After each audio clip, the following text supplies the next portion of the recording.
അത് വേറെ ഒരെണ്ണം ഉണ്ട്. അത് 4 മാസമൊക്കെ കൊച്ചു.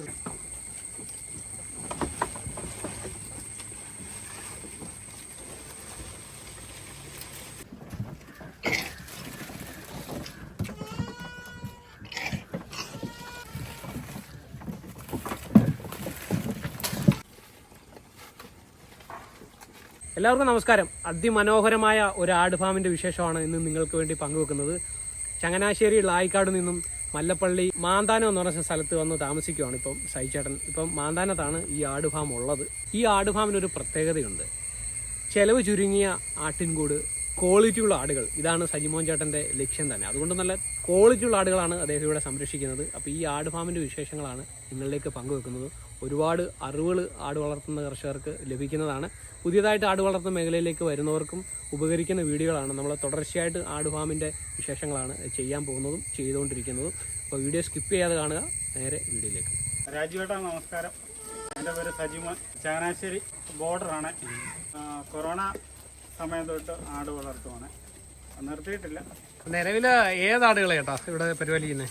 ഇത് ഹൈദരാബാദിയുണ്ട്, ക്രോസ് ബീഡും ഉണ്ട്, പിന്നെ ബീറ്റിലും. അത് ഈ ഒരു ബ്രീഡിനെ തിരഞ്ഞെടുക്കാനുള്ളൊരു കാരണം? ഇത് തിരഞ്ഞെടുക്കുന്ന കാര്യം എന്ന് വെച്ചാൽ നല്ല ഭംഗിയാണ്, ഇയർ ലെങ്തുമാണ്. മറ്റുള്ള ആടുകളെ അപേക്ഷിച്ച് വില കൂടുതൽ കിട്ടുന്നുണ്ടോ? മറ്റുള്ള ആടുകളെ അപേക്ഷിച്ച് വില കൂടുതലാണ്. മറ്റുള്ള ആടുകളൊരു 5-6 മാസം നമ്മൾ കൊടുത്താൽ 6 അല്ലെങ്കിൽ 7 രൂപ അങ്ങനത്തെ കിട്ടത്തുള്ളൂ. ഇതാകുമ്പോൾ ഒരു 15 രൂപ, 15-ന് മേളിലോട്ട് വില കിട്ടുന്നുണ്ട്. കഷ്ടപ്പാടിന് ഗുണമുണ്ട്. ഗുണമുണ്ട്.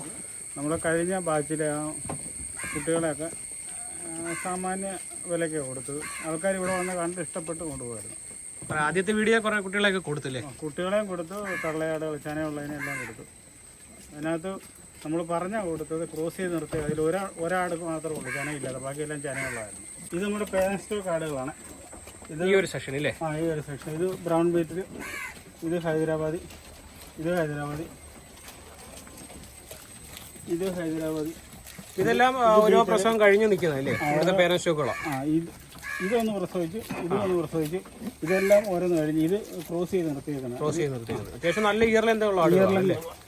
അപ്പം മഴ ആയതുകൊണ്ട് നമുക്ക് വെളിയിൽ ഇറക്കി കാണിക്കാൻ പറ്റുന്നില്ല. അതുകൊണ്ട് ദയവായി കൂട്ടി തന്നെ നിർത്തിയുള്ള വിഷയമാണ് കാണിക്കുന്നത്. ചേട്ടാ, ചെലവ് ചുരുങ്ങിയ കൂടുകളാണ്. കൂട് കാണുമ്പോൾ അറിയാമല്ലോ. പിന്നെ അത്യാവശ്യം നല്ല ക്വാളിറ്റിയുള്ള ആടുകളുമാണ് നമ്മൾ വളർത്തിക്കൊണ്ടിരിക്കുന്നത്. കൊടുത്തതും അതുപോലെ തന്നെ. ഇതൊരു ക്രോസ് ബീഡാണ്. ഇതിന് ഹൈദരാബാദിയാണ്. ഇതൊരു 2 പ്രസവിച്ച് ഇപ്പം ഇവിടെ വന്ന് 2 പ്രസവിച്ചാണ്. 2 പ്രസവിച്ചാലാണ്. ഇത് ഇപ്പം ക്രോസ് ചെയ്ത് നിർത്തിയേക്കുന്നത്. ഇത് പിന്നെ ഒരു ഹൈദരാബാദിലെ മുട്ടനാണ്.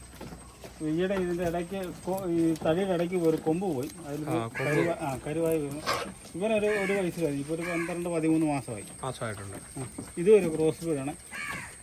ഇതൊരു ബീറ്റിൽ കുട്ടിയ. ഇതും ക്രോസ് ചെയ്ത് നിർത്തിയേക്കുന്നത്. ബ്രൗൺ നിറമുള്ള ബീറ്റിലല്ലേ? നല്ലൊരു റെയർ കളറാണ്. വെറൈറ്റി കളറാണ്. പിന്നെ ഇത് ഹൈദരാബാദ്. ഇതും ഒന്ന് പ്രസവിച്ച് നമ്മൾ 2 ക്രോസ് ചെയ്ത് നിർത്തിയേക്കുന്നത്. ഇത് അച്ഛനാണ്, വൈഫിൻ്റെ അച്ഛനാണ്.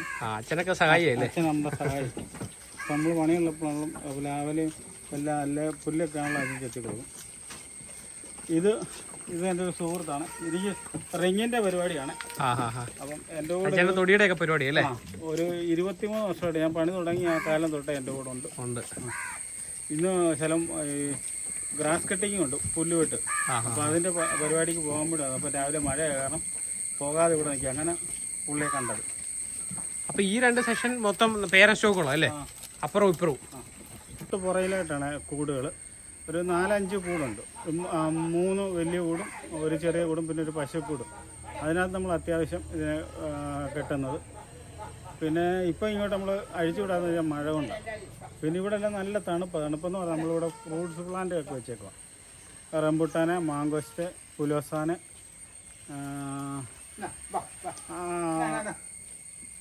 അങ്ങനെ ഓരോ സാധനങ്ങൾ വെച്ചേക്കാണ്. പിന്നെ ഇതിന് അത്യാവശ്യം ഉണക്ക സമയത്ത് കൊടുക്കാൻ വേണ്ടി പുൽകൃഷി വെച്ചിട്ടുണ്ട്. കുള്ളംപോതയുണ്ട്, റെഡ് നേപ്പ് ഉണ്ട്, പിന്നെ വേറെ ഒരു CO3 അങ്ങനൊരു പുല്ലും കൂടെ വെച്ചിട്ടുണ്ട്. ഇവിടെ വന്ന് കണ്ടപ്പോൾ മനസ്സിലായി നല്ല തണുപ്പാണ്. നല്ല ഉണക്ക സമയത്ത് പോലും വലുതായിട്ട് ചൂടടിക്കാറില്ല. പിന്നെ നമ്മൾ ടാർപ്പാളൊക്കെ കൊണ്ടുള്ള കൂടുകളാണ് വെച്ചേക്കുന്നത്. ഇനി കൂട് ശകലം കൂടെ നല്ലതായിട്ട് വെക്കണമെന്നൊക്കെ ഉണ്ട്. ഏതൊക്കെ രീതിയിലാണ് സഹിച്ചേട്ടാ ഈ ആടുവളർത്തൽ ലാഭകരമാക്കി മാറ്റുന്നത്? നമ്മളിവിടെ ആട്ടിൻകാട്ടത്തിനാണല്ലോ ആൾ വരും, ഞാൻ കൊണ്ടു കൊടുക്കും. എനിക്ക് റിങ്ങിൻ്റെ പരിപാടി ആയതുകൊണ്ട് ഇപ്പോൾ ഈ പോകുന്നിടത്തൊക്കെ ഒരുമാതിരിപ്പെട്ടൊക്കെ കയറി അങ്ങനെ ഒരു ചാക്കിന് 350 രൂപയ്ക്ക് ഞാൻ കൊണ്ട് കൊടുക്കും. വലിയ ചാക്ക് അല്ല പാട്ടയ്ക്കാണെങ്കിൽ 70 രൂപയ്ക്ക് കൊണ്ട് കൊടുക്കുന്നത്. ഇവിടെ വന്ന് എടുക്കുകയാണെങ്കിൽ അതിലും ശരം കൂടെ കുറച്ച് കൊടുക്കും, 50 രൂപ 60 രൂപയ്ക്ക് കൊടുക്കും. പിന്നെ ആടിനെ ക്രോസ് ചെയ്യാൻ വേണ്ടി ഇവിടെ വരും. എത്ര മെയിലുകളാണ് ഇവിടെ ഉള്ളത് ക്രോസിങ്ങിനായിട്ട്? 4 മെയിലുണ്ട്. 4 മെയിലുണ്ട്. 3 ഹൈദരാബാദി, ഒരു വീട്ടിലിനെയും കൂടെ വേറെ ഒരെണ്ണം കൂടെ എടുക്കണമെന്നുണ്ട്. ക്രോസിങ് വരുന്നുണ്ട് അല്ലേ? ക്രോസിങ് വരുന്നുണ്ട്. അപ്പോൾ ഈ ക്രോസിങ്ങിന് എത്രയാണ് ചാർജ് മേടിക്കുന്നത്? ക്രോസിങ്ങിന് 1000 രൂപ. 1000 രൂപ മേടിക്കുന്നുള്ളൂ. 1000 രൂപ. അല്ല ഈ വലിയ ഇയർലെന്നുള്ള ഹൈദരാബാദിയൊക്കെ ചില സ്ഥലത്ത് 4000 5000 ഒക്കെ മേടിക്കുന്നതായിട്ട് നമ്മുടെ അടുത്ത് പലരും വിളിച്ചു പറഞ്ഞിട്ടുണ്ട്. അതുകൊണ്ടാണ് ഞാൻ എടുത്ത് ചോദിച്ചത് എത്ര രൂപയാണ് ഇവിടെ ക്രോസിംഗ് ചാർജ് മേടിക്കുന്നത്. അത് എത്ര വലിയ ആടുകൾ വന്നാലും അതേ മേടിക്കുന്നത്. 1000 രൂപ. അത് 20 ഇഞ്ച് ചെവിനീളമുള്ള ആടുമാണ്. ചുളുക്കൊന്നും അങ്ങനെയൊന്നുമില്ല. അത്യാവശ്യം ക്വാളിറ്റി ഉള്ള വലിയ ഹൈടെക് ആടൊന്നുമല്ല. അപ്പം മിനിമം 1000 രൂപയേ ഉള്ളൂ ക്രോസിംഗ് ചാർജ്. അപ്പോൾ എവിടെ നിന്ന് കൊണ്ടുവന്നാലും ക്രോസ് ചെയ്ത് കൊടുക്കും അല്ലേ? എവിടെ നിന്നാലും ക്രോസ് ചെയ്യാം. പിന്നെ അത്യാവശ്യം വിളിച്ചാൽ നമ്മൾ ചെന്ന് ക്രോസ് ചെയ്ത് കൊടുക്കും. അങ്ങോട്ട് കൊണ്ടുവന്ന് ക്രോസിംഗ് ചെയ്യും. ഓ അങ്ങനെ ഒരു സംവിധാനം ചെയ്യുന്നുണ്ട്. നമ്മുടെ വണ്ടിക്കകത്ത് ഈ മുട്ടനെ കൊണ്ടുവന്നിട്ട് ക്രോസ് ചെയ്ത് കൊണ്ട് വണ്ടിക്ക് ഒരു സ്ഥലം വണ്ടിക്കൂലിയാവും. വണ്ടിക്കൂലി അത് എക്സ്ട്രാ ആവും. അത് നമ്മൾ കൂടുതലായിട്ടൊന്നും മേടിക്കാറില്ല.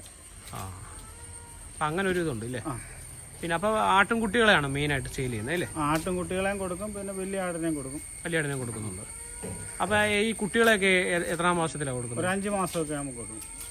5 മാസം 6 മാസം 4 മാസം ആ കണക്ക്. അന്നേരം നിങ്ങൾ തീറ്റയൊക്കെ എടുക്കാറാണ്. നമ്മളെല്ലാം കൊടുത്ത് വിട്ട് കഴിഞ്ഞിട്ട് തീറ്റ എടുക്കുന്നില്ല, പിന്നൊരു കംപ്ലൈൻറ്റ് വരാതിരിക്കാൻ വേണ്ടി. അപ്പോൾ ആവറേജ് ഈ ഹൈദരാബാദിക്കും ബീറ്റലിനൊക്കെ എത്ര കുട്ടികൾ വീഴുന്നുണ്ട്? ഇവിടെ 3 എണ്ണം 2 എണ്ണം മിനിമം 2 എണ്ണം ഒക്കെ കിട്ടുന്നുണ്ട്. പിന്നെ കൂടുതലും കടിഞ്ഞൂലൊരു ഒറ്റക്കുട്ടി കാണത്തുള്ളൂ. കടിഞ്ഞൂലൊക്കെ ചിലതിന് ഒരു കുട്ടി കാണത്തുള്ളൂ. അപ്പോൾ പാല് വിപണനം എന്തെങ്കിലും ചെയ്യുന്നുണ്ടോ? പാലും കൊടുക്കുന്നുണ്ട്. പാല് നമ്മളിവിടെ കൊടുക്കുന്നത് 200 രൂപയ്ക്ക്. 200 രൂപയാണ് ലിറ്റർ. അപ്പോൾ നമ്മൾ ഇന്നലെ ഒരു വീഡിയോ ചെയ്തെടുത്ത് അവിടെ 150 ഓരോ സ്ഥലത്തിൻ്റെ അനുസരിച്ച് കൊടുക്കാം. ലിറ്ററിന് 200 രൂപ കിട്ടുന്നത്. ആവറേജ് എന്തോ പാലൊക്കെ ഉണ്ട് ഈ ബീറ്റലും ഹൈദരാബാദിക്കൊക്കെ? ബീറ്റലിലാണ് കൂടുതലുള്ളത്. ഹൈദരാബാദി ഉള്ളതും ഉണ്ട്, കുറവുള്ളതും ഉണ്ട്. ബീറ്റലെന്നാലും ആവറേജ് എത്ര പാലൊക്കെ? 2 ലിറ്റർ പാല്. 2 ലിറ്റർ പാൽ ഒരു ദിവസം കിട്ടില്ല. അത് കുറയാതുള്ളതുണ്ട്. കുറയാതുള്ളതുണ്ട്. അതന്നെ 3-3.5 മാസം നമ്മൾ നിങ്ങളെ കുടിപ്പിച്ച് കഴിഞ്ഞിട്ട് കടവുള്ളൂ. പിന്നെ അതുപോലെ അത്യാവശ്യം മരുന്ന് കഴിക്കാനോ അങ്ങനെയൊക്കെ ഉള്ളവർ വന്ന് ചോദിച്ചാൽ നമ്മൾ കൊടുക്കുന്നുള്ളൂ. അപ്പോൾ ആ സമയത്ത് നമ്മൾ ലാക്ടോജൻ ഇരിപ്പുണ്ട്, അതുകൂടെ ഇവർക്ക് കൊടുക്കും.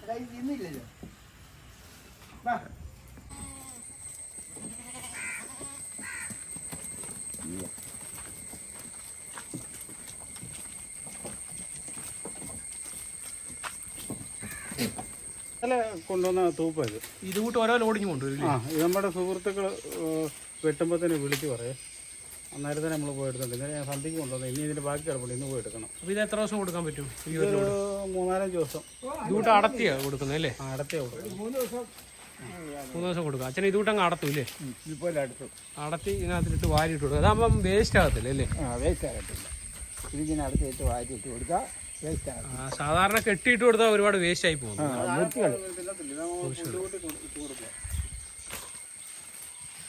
ഇതിന് ഇത് പറ്റിയ നമ്മുടെ ഈ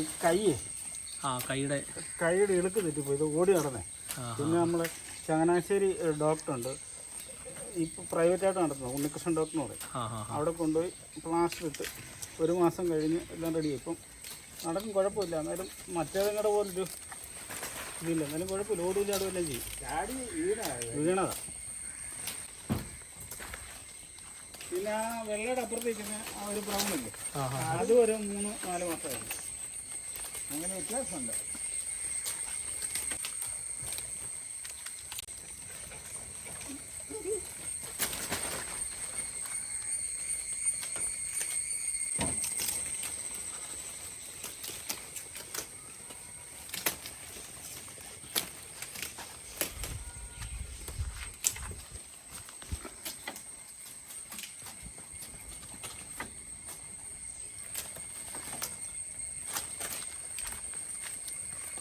നമ്മൾ ആദ്യത്തെ ബാച്ചിലെ കുട്ടികളുടെ കൊടുക്കാൻ നിർത്തിയത് കുറെ കുട്ടികളെ നമ്മൾ കൊടുത്തു.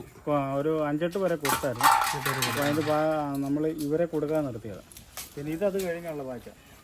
അത് കഴിഞ്ഞുള്ള ബാച്ച് ഇറങ്ങിയതാ ഈ നടക്കുന്നതൊക്കെ നടക്കുന്നത്. ഇതിൻ്റെ കൂടെ ഉള്ളവരെയൊക്കെ കൊടുത്തായിരുന്നു. അത് നമ്മൾ ആ വീഡിയോ പിടിച്ച സമയത്തൊക്കെ ഇതിൻ്റെ തള്ളമാരൊക്കെ ഗർഭിണിയായിട്ടിരിക്കുന്ന സമയത്ത് നമ്മൾ പിടിച്ചത്.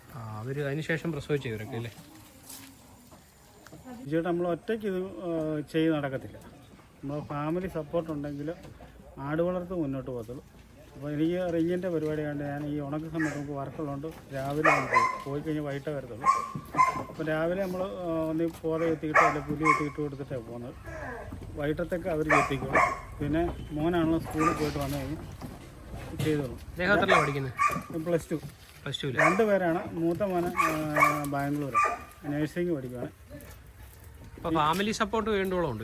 ഉണ്ട്. പിന്നെ അച്ഛനുണ്ട്. അച്ഛനൊക്കെ ഫുൾ സപ്പോർട്ട്. അല്ല നമുക്ക് ഒരാൾക്ക് തന്നെ ഇത് ചെയ്യാൻ പറ്റത്തില്ല. നമുക്ക് എങ്ങോട്ടും പോകാനും ഒന്നും പറ്റത്തില്ല. അപ്പോൾ മഴയില്ലാത്ത ദിവസം വെളിയിലിറക്കും അല്ലേ? മഴയില്ലാത്ത ദിവസം നമ്മൾ വെളിയിൽ അങ്ങേപ്പുറത്ത് പറമ്പിലിട്ട് ഇറക്കും. പിന്നെ അത്യാവശ്യം നമുക്ക് എന്നാ മഴയാണേലും വെയിലാണേലും ഒരു 1-2 മാസം കൊടുക്കാനുള്ള പോത നമ്മളിവിടെ വെച്ച് പിടിപ്പിച്ചിട്ടുണ്ട്. പിന്നെ ഞങ്ങൾ പോകുന്ന സ്ഥലത്തു നിന്നാണ് ഞാൻ പുല്ലുണ്ടെങ്കിൽ പുല്ലൊക്കെ ചെത്തിക്കൊണ്ടിരിക്കുക വണ്ടിക്കകത്ത്. അപ്പോൾ ഈ ആട് സെയിൽ വിൽപ്പന നടത്തുന്ന രീതിയൊക്കെ എങ്ങനെയാണ്? അപ്പോൾ എങ്ങനെയാണ് പരസ്യം ചെയ്തിട്ടാണോ അതോ അല്ലാതെ ആൾക്കാർ അല്ല, ആൾക്കാർ വിളിച്ച് ചോദിക്കും. നമ്മുടെ അന്നത്തെ വീഡിയോ കഴിഞ്ഞാൽ പിന്നെ എന്നും ആൾക്കാർ വിളിക്കും. നമ്മുടെ കേരളത്തിൻ്റെ പല ഭാഗങ്ങളിൽ നിന്നും വിളിക്കും. അങ്ങനെ കൊടുത്തിട്ട് നമ്മളവിടെ കൊടുത്തിട്ടുമുണ്ട്. പിന്നെ ഇവിടെ വന്നെടുത്തിട്ട് പോയിട്ടൊക്കെ ഉണ്ട്. അപ്പോൾ ഈ ആടുവളർത്തൽ രംഗത്തിലേക്ക് വരാൻ ആഗ്രഹിക്കുന്ന കർഷകർക്ക് പറഞ്ഞു കൊടുക്കാൻ പറ്റുന്ന ഒരു നിർദ്ദേശമുണ്ട് ഇത്രയും നാളത്തെ ഒരു അനുഭവത്തിൽ നിന്ന്? വളർത്താത്തവരാണെങ്കിൽ ഒരാടിനെ 2 ആടിനെ മേടിച്ച് വളർത്തി അതിൻ്റെ കാര്യങ്ങളൊക്കെ പഠിച്ചിട്ട് വേണം ഇതിലോട്ട് ഇറങ്ങാനായിട്ട്. ആട് വളർത്ത് ഒരു കാരണവശാലും നഷ്ടം വരത്തില്ല. ഇപ്പം നമ്മൾ നോക്കുന്ന പോലെ ഇരിക്കും. ഇപ്പം അത്യാവശ്യം നമ്മൾ തന്നെ ഇതിനെന്തെങ്കിലും അസുഖങ്ങളൊക്കെ വന്നാലും കൈകാര്യം ചെയ്യാൻ പഠിച്ച്, അല്ലാതെ എല്ലാത്തിനും നമ്മൾ ആശുപത്രിയിലൊക്കെ കൊണ്ടുപോകാൻ പോയി കഴിഞ്ഞാൽ നടക്കത്തില്ല. ഇപ്പോൾ അങ്ങനെ ഇതുങ്ങൾക്ക് അസുഖങ്ങളോ അങ്ങനൊന്നുമില്ല. ആദ്യകാലത്തൊക്കെ ഉണ്ടായിരുന്നു. അത് ഞാൻ ഫാമിൽ നിന്ന് ആടിനെ മേടിച്ച് അങ്ങനെ സംഭവിക്കുക. അല്ലാതെ അതെങ്ങനെയാണ് ആ ഒരു അനുഭവം എന്ന് പറയുമോ? ആദ്യം ആ ഒരു പരാജയം പറ്റിയതിൻ്റെ ഒരു അനുഭവം. പരാജയം പറ്റിയ ഞാൻ തൃശ്ശൂർ ഒരു ഫാമിൽ പോയി ഒരു 5 ആടിനെ മേടിച്ചുകൊണ്ട് വന്നു. അത് ഏത് ആടുകളാണ്? വെളിയിൽ നിന്ന് വന്ന ആടുകളാണ്? രാജസ്ഥാനിൽ നിന്ന് കൊണ്ടുവന്ന ആടുകളായിരുന്നു. അപ്പോൾ അവർ ക്വാറന്റൈൻ ഒന്നും ചെയ്യാത്ത ആടുകളായിരുന്നു. നമുക്കറിയത്തില്ലായിരുന്നു. നമ്മൾ വിലക്കുറവ് കണ്ട് പോയി മേടിച്ചതാണ്. അതിവിടെ വന്നു കഴിഞ്ഞാൽ അതിനെല്ലാം മൂക്കൊലിപ്പും അങ്ങനെയൊക്കെ സംഭവിച്ചു. ഇവിടെ നിൽക്കുന്ന ആടുകളെല്ലാം അബോർഷനായി പോയി. 2 മാസം വൈറൽ ഇൻഫെക്ഷൻ എല്ലാത്തിനും അടിച്ചില്ലേ? അതിനകത്ത് കൊണ്ടുവന്നതിനകത്ത് 5 പേരെ കൊണ്ടുവന്നതിന് 4 പേരും ചത്തുപോയി. ഈ വിലക്കുറവ് കണ്ട് പോകുന്നവർക്ക് വേണ്ടിയുള്ള ഒരു അനുഭവമാണ് അത്. കൊണ്ടുവരുന്ന ഈ ക്വാറന്റൈനൊക്കെ ചെയ്ത് കൊടുക്കുന്ന ആടുകളെ മേടിക്കുന്നത് കുഴപ്പമില്ല. ഇതല്ലാതെ അവർ കൊണ്ടുവന്ന് ഇറക്കിയിട്ട് അങ്ങനൊന്നും ചെയ്യാതെ വിൽക്കുക. നമുക്കിതിനെ നമ്മൾ അന്ന് തുടക്കക്കാരനായിരുന്നു. കൊറോണ കഴിഞ്ഞ സമയത്തായിരുന്നു. കുറേ ആടുകൾ അങ്ങനെ നഷ്ടം വന്നല്ലേ? അങ്ങനെ കുറേ ആടുകൾ നഷ്ടം വന്നു. കൂട്ടി നിന്നതും ചത്ത് കൊണ്ടുവന്നതും പോയി. കൊണ്ടുവന്നതും പോയി. പിന്നെ നമ്മൾ ഇതുവരെയായിട്ട് പിന്നെ അങ്ങനെയുള്ള ആടുകളെ മേടിച്ചില്ല. നമ്മൾ ഗ്രൂപ്പിനകത്തൊക്കെ വരുന്ന ആടുകളെ മേടിക്കുന്നത്. ഗ്രൂപ്പിനകത്തു നിന്നൊക്കെ മേടിച്ചിട്ടാണല്ലോ. ഇതുവരെയായിട്ട് ഒരു കളിപ്പീരോ അങ്ങനൊന്നും സംഭവിച്ചിട്ടില്ല. നല്ല കർഷകരുടെ നല്ല കർഷകരെ മേടിക്കും. അത് നല്ല കർഷകരുള്ള ഗ്രൂപ്പൊക്കെ ഉണ്ടല്ലോ. നല്ല ABC ഉണ്ട്. പിന്നെ ഇന്ത്യൻ ഗോഡ് ഫാം ഉണ്ട്. പിന്നെ ബദ്ലം ഗോഡ് ഫാം ഉണ്ട്. ബദ്ലം ഗിരീഷ് ചേട്ടൻ്റെ ഗ്രൂപ്പാണ്. പിന്നെ ABC ആൻസംബായി. പിന്നെ നല്ല കുറേ ഗ്രൂപ്പിനൊക്കെ പിന്നെ അപ്പോൾ നമ്മൾ ഈ ഗ്രൂപ്പുകളിൽ നിന്നൊക്കെ തിരഞ്ഞെടുക്കുന്നുണ്ട്. അതിനകത്തൊന്നും കളപ്പീര് ഉള്ളവർ കാണും. പക്ഷെ നമുക്കിതുവരായിട്ടൊന്നും അങ്ങനെ സംഭവിച്ചിട്ടില്ല. എനിക്ക് അങ്ങോട്ട് എല്ലാവരും അങ്ങോട്ടും ഇങ്ങോട്ടും പരസ്പരമൊക്കെ അറിയാവുന്നവരൊക്കെ ആയതുകൊണ്ട് എനിക്ക് തോന്നുന്നു ഇതും കൊണ്ട് മുന്നോട്ട് പോകുന്ന ആരും അങ്ങനെ കളിപ്പിക്കാറില്ല. പിന്നെ എനിക്ക് ഇതുവരെ സംഭവിച്ചിട്ടില്ല. അങ്ങനെ ഈ ഗ്രൂപ്പ് മുഖാന്തരം എടുത്തിട്ട് ഒരു കളപ്പ് പോലും പറ്റിയിട്ടില്ല. അതെല്ലാം പറയുന്ന എല്ലാം സത്യസന്ധമാണ്. ഞാനാണ് ആ ബീറ്റലിൻ്റെ മുട്ടനെ കൊല്ലം ആയൂരിൽ നിന്ന് മേടിച്ചത്. മനുച്ചേട്ടൻ എന്ന് പറഞ്ഞ പുള്ളിയുടെ നിന്ന്. പുള്ളി 45 കിലോ ഉണ്ടെന്ന് പറഞ്ഞ് തന്നാൽ നമ്മളിവിടെ കൊണ്ട് തൂക്കിയപ്പോൾ തന്നെ 47 കിലോ ഉണ്ട്. അത് നമ്മുടെ കേരളത്തിൽ അറിയപ്പെടുന്നൊരു മുട്ടൻ്റെ മോനാണ്. ഒരു 46+ ഉള്ള ബഷീറിൻ്റെ മോനാണ്. അവൻ്റെ പേര് കരടി എന്നാണ്. ഞാൻ കാണിക്കാം. കരടി. മുട്ടൻ്റെ ഒരു സെഷൻ ഇപ്പുറത്താ അല്ലേ? അപ്പം മൊത്തം 4 മുട്ടന്മാരല്ലേ? 4 കടി. കൊല്ലം ആയൂരിൽ നിന്ന് മേടിച്ച് കുട്ടിയായില്ലേ? വളർന്നു വരുന്നേ? വളർന്നു വരുന്നത്. ഇവനിപ്പം 10 മാസം കഴിഞ്ഞത്രേ ഉള്ളൂ.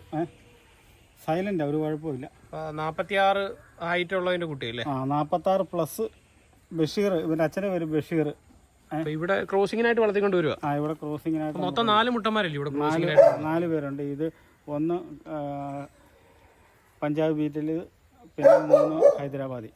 മേഖലയിൽ ഇറങ്ങുന്നവർക്കൊരു ഈ മുട്ടന്മാരെ ക്രോസിങ് ഒരു വരുമാനമാണ്. പിന്നെ ഞാൻ മുമ്പ് പറഞ്ഞല്ല, നമുക്ക് ആട്ടുംകാട്ടം കൊടുത്ത ഒരു വരുമാനം. അത് നല്ല മുട്ടന്മാരാണെങ്കിൽ ആൾക്കാർ തിരക്കി വരും. അതെ, ഇവിടെ ക്രോസിങ്ങിന് കൊണ്ടുവരും. അപ്പം അതുകൂടെ നമ്മളൊന്ന് ശ്രദ്ധിക്കണം. നമ്മൾ മേടിക്കുന്ന ഒരു മുട്ട ഒരുമാതിരി ക്വാളിറ്റിയുടെ ആയാലും ഹൈ ലെവലുള്ള നമുക്ക് മേടിക്കാൻ പറ്റില്ലെങ്കിലും അത്യാവശ്യം വലിയ കുഴപ്പമില്ലാത്ത രീതിയിലുള്ളതിനെ മേടിക്കണം. ഇത് നമ്മുടെ ബീറ്റിൽ പിന്നെ ഒരു 3 ഹൈദരാബാദിയും കൂടെ ഉണ്ട്. പുറത്തുണ്ടല്ലേ?